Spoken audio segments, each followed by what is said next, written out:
My daughter banned me from her wedding, so I secretly called off the whole event. I paid for Hello Reddit. It's amusing how individuals claim your kids will forever care for you, that regardless of what you experience. Relatives are relatives. I trusted that notion. Once.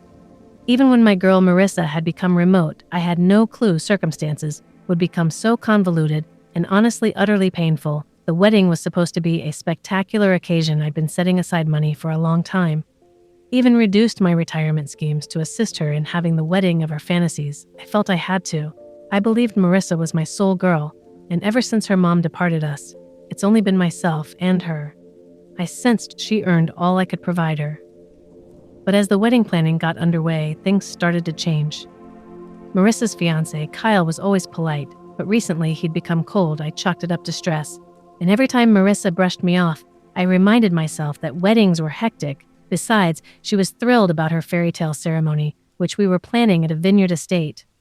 2 hours away, a venue she adored. I wanted her to have it. Even if it meant making sacrifices. About 3 months before the wedding, Marissa sat me down in my living room. She looked serious, and the first thing I noticed was that she had Kyle with her. I can't say I was prepared for what came next.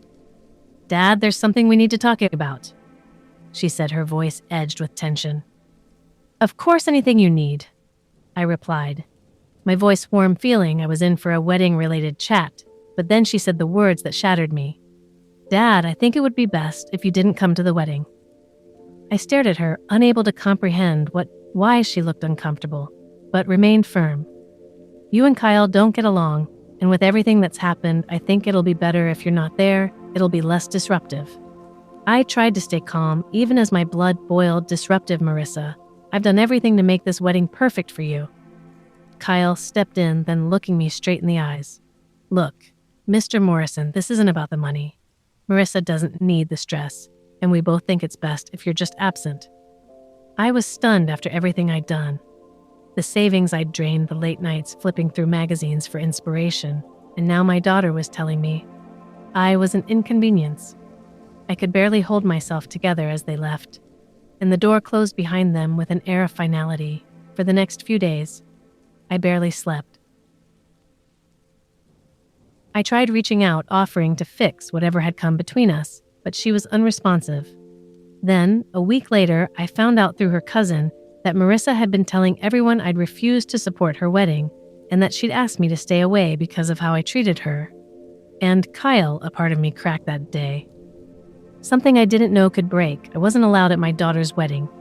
I was a villain in her eyes, I thought to myself. If she didn't want me there, why was I still holding everything up? Why was I paying for this grand event? I wasn't welcome at.